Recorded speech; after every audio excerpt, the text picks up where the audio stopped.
Une petite vidéo aujourd'hui à la veille d'une mobilisation qui est annoncée comme étant historique dans l'éducation nationale. Et il y a des raisons à ça évidemment, mais qui est surtout pour moi l'occasion de revenir sur les recherches que je mène sur les transformations du métier enseignant. Et vu que la colère des parents, des professeurs, etc. s'est cristallisée autour de la question du protocole sanitaire, cette vidéo n'est pas complètement décontextualisée des mobilisations de demain, mais elle vise aussi à élargir, disons, la focale sur ce qui, de mon point de vue, pose problème au cœur du travail enseignant. Alors, je ne vais pas parler non plus des effectifs, des salaires ou des conditions de travail de manière générale, mais de ce qui, de mon point de vue, pose souci du point de vue de l'activité de travail des professeurs des écoles.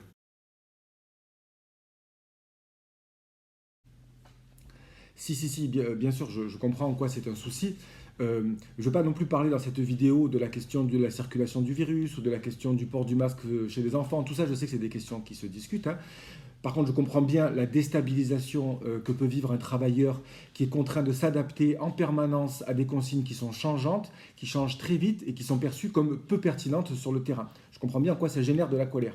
Mais pour moi, la question du protocole sanitaire, elle signe surtout une dérive qui est observée depuis plusieurs années et qui consiste à accorder un poids de plus en plus fort à la prescription descendante, dite descendante, en gros aux consignes du ministère.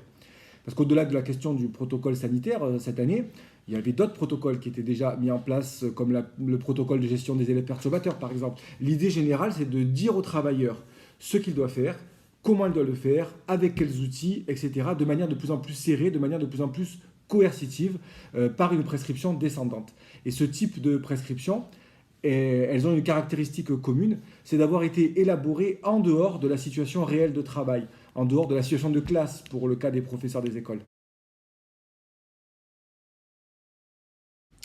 Oui, on peut le dire comme ça. C'est parfois complètement à côté de la plaque.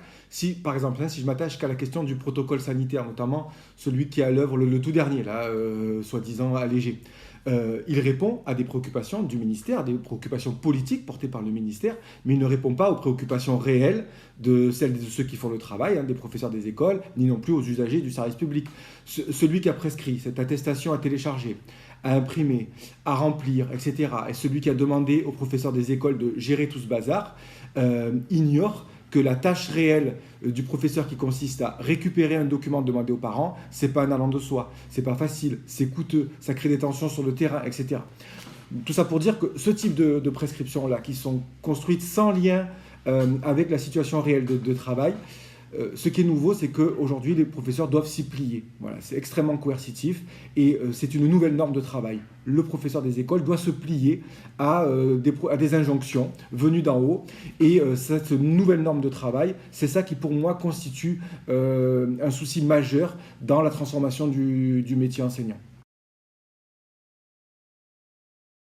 Oui, ce que je veux dire, c'est quand je dis une nouvelle norme de travail, c'est que c'est une nouvelle manière de concevoir l'organisation du travail enseignant.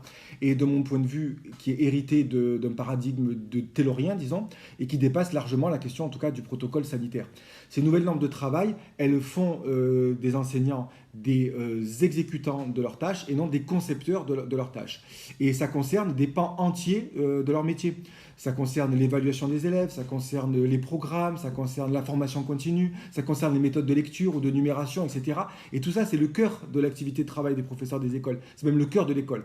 En tout cas, ces nouvelles normes de travail, elles sont à la fois la source et le produit d'une réorganisation totale du système scolaire qui a pour conséquence de dévitaliser le métier enseignant, de prolétariser les profs, qui génère une perte de sens de leur activité et donc de la souffrance au travail. Et ça, encore une fois, ça dépasse largement la question du protocole sanitaire pour lequel les collègues sont mobilisés demain.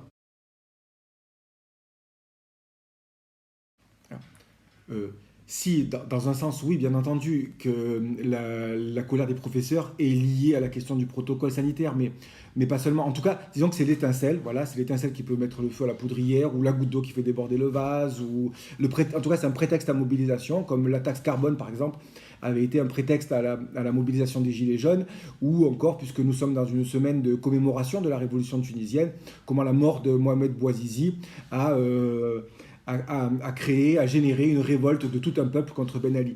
En tout cas, Se révolter contre un protocole sanitaire qui crée de l'insécurité professionnelle, bien entendu. Mais ne pas dépasser ce mot d'ordre, de mon point de vue, c'est ignorer les racines profondes du mal-être à l'école. Et c'est ignorer les transformations qui sont à l'œuvre pour répondre aux besoins, aux desiderata de politiques libérales et qui passent par la casse du métier, par la déqualification des professeurs des écoles, par leur précarisation aussi, et qui a des conséquences réelles comme la souffrance des professeurs des écoles, comme la création d'une école inégalité, etc.